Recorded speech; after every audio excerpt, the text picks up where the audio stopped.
Assalamualaikum warahmatullahi wabarakatuh. Innal hamdalillah nahmaduhu wa nasta'inuhu wa nastahdihi wa nastaghfiruh wa natubu ilaihi wa natawakkalu alaihi wa na'udzu billahi min shururi anfusina wa sayyiati a'malina. May yahdihillahu fala mudhillalah wa may yudlil fala hadiyalah. Ashhadu an la ilaha illallah la syarika lah. Lahul mulku wa lahul hamdu yuhyi wa yumiitu wa huwa ala kulli syai'in qadir. ولا حول ولا قوة إلا بالله العلي العظيم. اللهم لا سهل إلا ما جعلته سهلا وأنت تجعل الصعب والحزن إذا شئت ربي سهلا. اللهم إنك عفو كريم تحب العفو فاعف عنا. اللهم صل وسلم وبارك على سيدنا محمد كما صليت وسلمت وباركت على سيدنا إبراهيم في العالمين إنك حميد مجيد. Saudara-saudari para pendengar yang rahmati dan dikasihi Allah sekalian, alhamdulillah, bersyukur kita kepada Allah Ta'ala kerana pada waktu ini dapat kita berkumpul dalam satu majlis ilmu, yang mana hakikat keistimewaan majlis ilmu ini dinyatakan dalam banyak hadis Nabi SAW mempunyai berbagai kelebihan dan faedah. Antaranya sabda Nabi SAW dalam sebuah hadis sahih riwayat Muslim, majtama'a qaumun fi baitin min buyutillah yatadarasuna ayatihi illa hafathumul malaikah wa ghashiyatuhumur rahmah wa zakarahumullahu fi man indah. Yang bermaksud, tidaklah berhimpun sesuatu golongan untuk mempelajari ayat-ayat Allah Subhanahu wa taala dan mengkajinya sesama mereka, melainkan Allah Subhanahu wa taala akan menurunkan ke atas mereka rahmatnya dan malaikat-malaikat mendoakan bagi mereka dengan menaungi mereka, dan Allah Subhanahu wa taala akan menyebut-nyebut mereka di sisi hamba-hambanya yang mulia di langit, iaitu para malaikat. Jadi alhamdulillah kita dapat berkumpul pada waktu ini walaupun kita tidak bertemu, tidak melihat antara satu sama lain. Tetapi insya-Allah dalam kuliah tafsir Al-Quran ini akan kita manfaatkan bersama beberapa mesej yang jelas untuk memberitahu kita tentang objektif tujuan kita datang ke muka bumi Allah Subhanahu wa taala. InsyaAllah pada kali ini kita akan merenung sebuah surah yang pendek dan ringkas dan menjadi amalan kebanyakan daripada kita, iaitulah surah Al-Ikhlas. Istimewanya surah Al-Ikhlas ini dinamakan sedemikian walaupun tidak mengandungi satu pun patah perkataan daripada ayat-ayat yang terdapat dalam surah ini menyebut perkataan ikhlas secara langsung. Ini berbeza daripada surah-surah yang lain apabila kita mendapati setiap penggunaan nama-nama surah itu merujuk kepada satu perkataan yang digunakan oleh Allah Subhanahu wa taala dalam surah tersebut. Hakikatnya surah Al-Ikhlas ini merupakan satu surah yang istimewa yang disebut dalam beberapa hadis yang bertaraf sahih bahawa ia menduduki 1/3 Al-Quran. Artinya, apabila kita membaca suratul Ikhlas, dia menyamai pahala kita mengkhatam 1/3 Al-Quran. Antara sebuah hadis yang dipetik daripada kitab Al-Imam Ibn Kathir, seorang sahabat yang mulia bernama Abu Ayyub Al-Ansari telah pun berbincang dengan beberapa orang sahabat, mampukah kamu untuk membaca 1/3 Al-Quran dalam semalaman? Mereka semua mengatakan, tentu kami tidak mampu, wahai Abu Ayyub. Maka Abu Ayyub mengatakan, sebenarnya suratul Ikhlas menduduki 1/3 kandungan intisari Al-Quran, dan jika kamu membacanya, pahala yang diperolehi dengan suatu keikhlasan dan kesungguhan kamu mengamalkan tuntutan di sebaliknya, maka kamu mendapat pahala mengkhatam 1/3 Al-Quran. Saudara-saudari ini rahmati dan dikasihi Allah sekalian, apabila Nabi SAW mendengar dialog di antara Abu Ayyub Al-Ansari bersama dengan para sahabat, Nabi membenarkannya. Sebenarnya, terdapat banyak lagi kelebihan surah Al-Ikhlas ini, seperti yang disenaraikan oleh Al-Imam Ibn Kathir dalam tafsir beliau. Antaranya, pernah pada zaman Nabi SAW mengutuskan seorang sahabat untuk mengetuai satu rombongan tentera untuk merisik keberadaan tentera musuh di persisiran bandar Madinah. Tiba-tiba hamba Allah yang dipilih menjadi ketua ini telah beriltizam untuk membaca surah Al-Ikhlas ini pada setiap rakaat. Ataupun dalam setengah riwayat yang lain mengatakan pada tiap-tiap rakaat kedua salat yang mana dia mengimamkan jemaah rombongan perisik tentera tersebut. Perkara ini menimbulkan keheranan kepada tentera-tentera yang lain. Lalu mereka pun bertanya kepadanya, apa yang cukup istimewa pada surah ini sehingga kamu tidak meninggalkan membacanya? Dia mengatakan, aku sangat cinta surah ini kerana surah ini menyebut sifat-sifat Ar-Rahman, iaitu sifat-sifat Allah Subhanahu wa taala. Lanjutan daripada itu, apabila tentera ini pulang ke pangkuan Nabi Muhammad sallallahu alaihi wasallam, maka mereka telah bertanya kepada Nabi tentang perbuatan imam mereka, amir mereka, ketua mereka. Lalu Nabi sallallahu alaihi wasallam memanggilnya, "Wahai sahabatku, mengapakah kamu sentiasa membaca suratul Ikhlas pada tiap-tiap rakaat sembahyangmu ataupun pada tiap-tiap waktu kamu menjadi imam?" Maka jawab beliau, "Sesungguhnya wahai Nabi, seperti yang telah kujawabkan kepada sahabat-sahabat sekalian, kerana aku mencintai Ar-Rahman yang disebut oleh Allah Subhanahu wa taala tentang sifat-sifatnya dalam surah yang pendek ini." Maka Nabi sallallahu alaihi wasallam telah mengatakan, "Hubbuka iyyaha yudkhilukal jannah." Hadis ini disebut dalam Musnad Imam Ahmad dan dianggap bertaraf jayyid. Maknanya baik hadis ini. Nabi SAW mengatakan, kecintaanmu kepada surah yang pendek ini menyebabkan kamu disenaraikan menjadi ahli syurga. Masya Allah. Begitu mudah sekali untuk memasuki syurga Allah Subhanahu wa taala. Dan saya yakin para pendengar yang bersama-sama menghayati kuliah kita pada waktu ini juga sentiasa membaca surah Al-Ikhlas ini dalam sembahyang sunat hajat yang kita lakukan, dalam sembahyang sunat suluh subuh, bahkan pada rakaat kedua sembahyang sunat maghrib pun dikerjakan, dibacakan surah ini, dan dalam banyak salat-salat yang lain pun seperti salat istikharah, salat taubat, kita beritizam membacanya. Sidang pendengar yang dirahmati oleh Allah Subhanahu wa taala. Pertama sekali, marilah sama-sama kita bersyukur kepada Allah kerana kita berkesempatan bertemu dengan Ramadan pada kali ini. Mudah-mudahan Ramadan pada kali ini adalah yang terbaik, lebih baik daripada Ramadan yang telah kita tinggalkan pada tahun lalu.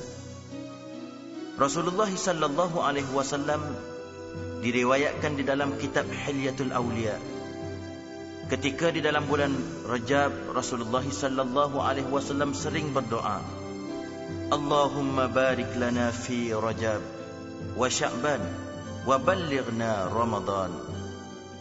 Ya Allah, berkatilah kami di dalam bulan Rajab dan Sya'ban, dan sampaikanlah kami ke bulan Ramadan.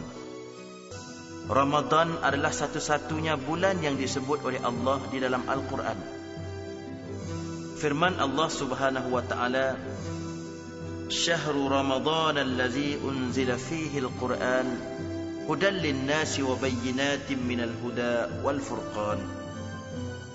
Bulan Ramadan yang di dalamnya turun Al-Quran sebagai petunjuk kepada manusia dan menjelaskan petunjuk tersebut serta pembeza di antara hak dan batil. Bersinar gemilang purnama kemuliaan, membawa rahmat, membawa kesejahteraan, naungan kasih Tuhan, berkilau keberkatan, bergandakan jalan anugerah. Saudara-saudari yang dirahmati dan dikasihi Allah sekalian, tadi kita sudah menceritakan tentang kelebihan membaca suratul Ikhlas yang dilakukan oleh seorang sahabat.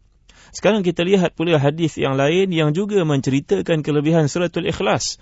Bagaimana seorang sahabat Nabi SAW yang dipilih oleh jemaah qaryah di Masjid Quba untuk menjadi imam mereka. Dan sahabat ini melebihi sahabat yang pertama tadi. Tatkala menjadi imam, mesti dibaca suratul Ikhlas dan kemudian baru diikuti dengan surah yang lain. Jika kita tentu tertanya, adakah dari sudut sah atau tidak sembahyang itu apabila surah yang sama diulang baca pada tiap-tiap rakaat? Jawapannya sah dalam semua mazhab fiqh. Dan perkara ini juga menyebabkan para jemaah merasa tidak senang hati. Bahkan di kalangan mereka ingin menggulingkan imam tersebut.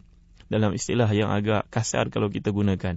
Apabila perkara ini dirujuk kepada Nabi SAW, kemudiannya Nabi telah memanggilnya dan dia menjawab jawapan yang lebih kurang sama dengan sahabat yang pertama tadi. Dikatakan kepada Nabi SAW, "Saya senang membaca surah ini kerana surah ini menyebut nama Tuhan saya, menyebut nama Tuhan kita, menyebut sifat-sifat yang mulia baginya." Maka Nabi SAW mengatakan, dengan sebab cintanya kamu kepada surah ini, menyebabkan Allah Subhanahu wa taala Ar-Rahman juga mencintai kamu. Jadi saudara-saudari yang dirahmati dan dikasihi Allah sekalian, apabila kita mengetahui kelebihan-kelebihannya. Dan mungkin ada satu lagi yang boleh kita kongsi bersama juga, iaitu dalam sebuah hadis yang bertaraf sahih riwayat Bukhari dan Muslim, bahawa Nabi SAW pernah mengajar para isterinya, tak kala mereka hendak tidur, maka wajar dibaca sebelum daripada tidur itu beberapa surah yang kita orang Melayu sebut senaraikan sebagai 4 qul. Apa dia 4 qul tu agaknya?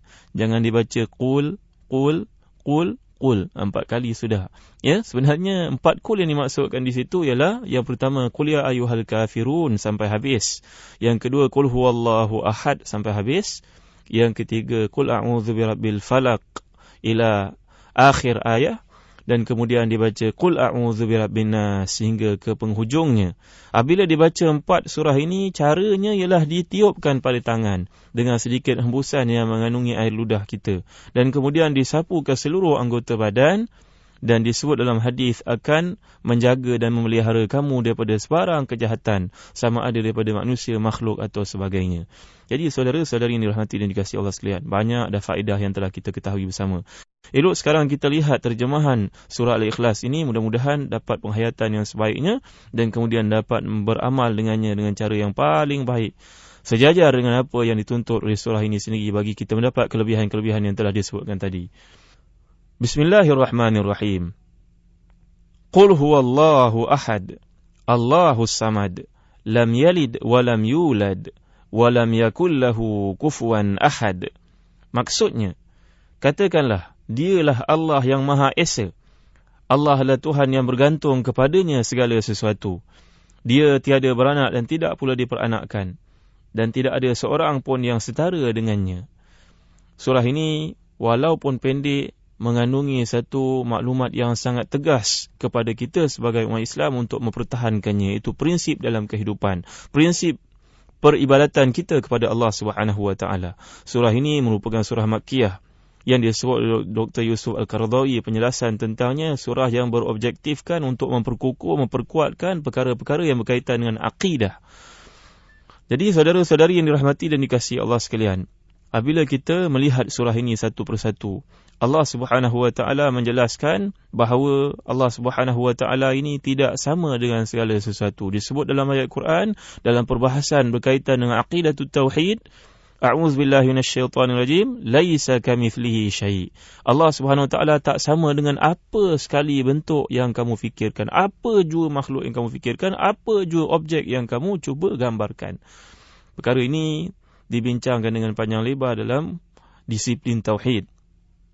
Menurut Al-Imam Al-Bukhari ketika menjelaskan asbabun nuzul surah ini, apabila menurut Ibn Jarir dan Ikrimah, dikatakan bahawa orang-orang Yahudi telah berjumpa dengan Nabi SAW dan mengatakan, wahai Muhammad, kami menyembah Uzair ibnullah. Uzair merupakan seorang Nabi yang kami naik tarafkan dia menjadi Tuhan, menjadi wakil Tuhan, menjadi anak Tuhan. Datang orang-orang Nasrani mengatakan Isa ibnullah, Isa merupakan Tuhan yang diwakilkan untuk mentadbir dunia dan kami menyembahnya. Dan orang-orang jahiliyah Arab berbangga menyembah berhala-berhala yang ada pada mereka. Dan orang-orang Majusi di Iraq pada waktu itu menyembah kawakib, planet-planet, bintang-bintang, bulan, matahari dan sebagainya. Maka mereka bertanya kepada Nabi Muhammad SAW, "Sif lana rabbak." Jelaskan kepada kami bagaimana rupa Tuhanmu. Maka Allah Subhanahu Wa Taala menurunkan satu kata-kata yang memutuskan segala gambaran yang terlintas di fikiran orang-orang Islam dan orang-orang bukan Islam ketika ditimbulkan isu tersebut. Maka Allah Subhanahu Wa Taala mengatakan dalam ayat yang telah kita bacakan ini, katakan Allah SWT itu Esa, Allahus Samad. Samad ini dijelaskan oleh para ulama Ad-Dhahak, ahli tafsir Al-Quran, Ikrimah, Ibn Jarir. Digambarkan As-Samad iaitu intihau jami'il hawaij, hawaijil insan, tempat untuk pergantungan makhluk dalam segala urusan melibatkan kehidupannya dan kematiannya. Kenapa? Kerana Allah Subhanahu Wa Taala lah merupa pergantungan yang mutlak, tempat pergantungan yang mutlak bagi kita, makhluk-makhluknya. Perkara ini digambarkan dalam ayat-ayat Al-Quran yang lain. Sebagai contohnya, Allah Subhanahu Wa Taala menjelaskan kecemasan manusia bila berada pada saat-saat kritikal, berada di lautan sebagai contohnya. Wajarai nabihim birihim tayyibatin. جاءها ريح عاصف وجاءهم الموج من كل مكان فظنوا أنهم أحيط بهم دعوا الله مخلصين له الدين لئن أنجيتنا من هذا لنكونن من المسلمين. Dikatakan bahawa apabila datang ombak yang besar menakutkan di laut, maka timbullah rasa keperluan untuk beribadah kepada Allah yang Maha Esa. Maka semua akan mengatakan, Allah, selamatkan kami. Kalau kami dah selamatkan kami, nanti kami akan menjadi hamba Engkau yang sebenar-benarnya. Jadi inilah tabiat naluri manusia yang akan menampakkan kelemahannya tatkala dia dirundung kemalangan, kesusahan, barulah nak kembali kepada Allah Subhanahu Wa Taala. Jadi tuan-tuan, saudara-saudari yang dirahmati dan dikasihi Allah sekalian, merenung kepada ayat-ayat Allah Subhanahu Wa Taala ini, Allah SWT mengatakan lam yalid wa lam yulad. Ayat yang ketiga, Allah tidak beranak dan tidak diperanakkan. Saudara-saudari yang dirahmati dan dikasihi Allah sekalian, beranak, diperanakkan, tanda sesuatu itu merupakan makhluk. Kerana beranak artinya ada sifat kekurangan. Dan diperanakkan menandakan dia menjadi anak dan tertakluk kepada ayah atau ibunya. Dan jika ibu yang melahirkan anak itu, tentulah ibu itu memerlukan anak untuk menjaganya bila dewasa. Jadi gambaran kepada Allah Subhanahu Wa Taala, kalau disalah tafsirkan, difikirkan umpama Allah SWT itu makhluk, maka akan timbullah isu kita menggambarkan Allah dengan berbagai bentuk. Saudara-saudari yang dirahmati dan dikasihi Allah sekalian, sebenarnya hakikat perpecahan yang berlaku dalam mazhab-mazhab akidah adalah disebabkan oleh faktor menggambarkan Allah Subhanahu Wa Taala. Dan Allah SWT itu terpelihara dari sebarang cacat cela. Maka timbul Mu'tazilah untuk mengatakan bahawa Allah Subhanahu Wa Taala itu tidak menciptakan, la yakhluq illa khairan. Allah SWT tidak menciptakan melainkan perkara-perkara yang baik saja. Maka perkara-perkara yang jahat berlaku di luar pengetahuan Allah dan Allah tidak mengetahui dan Allah tidak terlibat di situ. Pendeknya, kesesatan yang berlaku pada zaman kemunculan mazhab yang pelbagai, Jabariyah, Qadariyah, Mu'tazilah, Khawarij dan sebagainya, yang mereka ini selain daripada Ahlus Sunnah wal Jamaah, natijah daripada cuba mentafsirkan, menggambarkan, mengilustrasikan Allah Subhanahu Wa Taala itu bagaimana rupanya. Jadi saudara-saudari yang dirahmati dan dikasihi Allah sekalian, apabila kita melihat kepada iman sahabat yang mana mereka ini merupakan disebut dalam hadis, khairul quruni qarni thumma alladhina yalunahum thumma alladhina yalunahum, hadis sahih. Maksudnya sebaik-baik generasi ialah generasi aku, kata Nabi SAW, dan kemudian selepasku dan kemudian selepas mereka. Artinya mereka ini beriman kepada ayat-ayat Allah SWT bila diturunkan, sami'na wa ata'na ghufranaka rabbana wa ilaikal masir. Kami dengar dan kami taat ya Allah, dan tidak ada keraguan lagi kepada kami untuk membincangkannya dengan panjang lebar. Nabi SAW pernah melihat segolongan sahabat, sekumpulan sahabat berbincang. Lalu Nabi bertanya, apa benda yang kamu bincangkan itu? Maka mereka menceritakan, kami sedang bertafakur, sedang berbincang, berdiskusi istilah kita pada hari ini tentang Allah Subhanahu Wa Taala. Maka Nabi SAW mengatakan, tafakkaru fi khalqillah wala tatafakkaru fi dhatihi fatahliku. Hendaklah kamu memikirkan bagaimana hebatnya makhluk-makhluk ciptaan Allah, dan janganlah kamu memikirkan tentang kejadian Allah, kerana kamu akan hancur, kamu akan musnah, kamu akan tidak menuju natijahnya, bahkan kamu boleh menjadi murtad kerana membayangkan Allah SWT seperti makhluk-makhluk yang ada di depan matamu. Walam yakul lahu kufuwan ahad, yang terakhir, dan tidak ada seorang pun yang setara dengannya. Laisa kamitslihi syai'. Allah SWT ini tidak serupa dengan apa sekalipun. Itu merupakan tanda kesempurnaan Allah Subhanahu Wa Taala sebagai Tuhan kepada semua makhluk. Allahus Samad. Dan dikatakan dalam satu hadis, seorang sahabat kelihatan berdoa dengan menyebut nama Allah, la ilaha illa antas samad. Bila Nabi SAW mendengar perkataan itu, Nabi mengatakan, dia telah berdoa menyebut nama Allah, Ismullahil A'zam, nama Allah yang mulia, yang besar, dan Allah pasti memakbulkan doanya. Jadi menjadi amalan kita untuk diterima, dimakbulkan doa kita, serulah nama Allah Subhanahu Wa Taala dengan nama-namanya yang mulia. Antaranya As-Samad itu, Allah SWT akan mendengar dan memakbulkan doa kita. Dan Allah SWT sebut dalam suratul A'raf, a'udzubillahi minasyaitanirrajim, walillahil asma'ul husna fad'uuhu biha.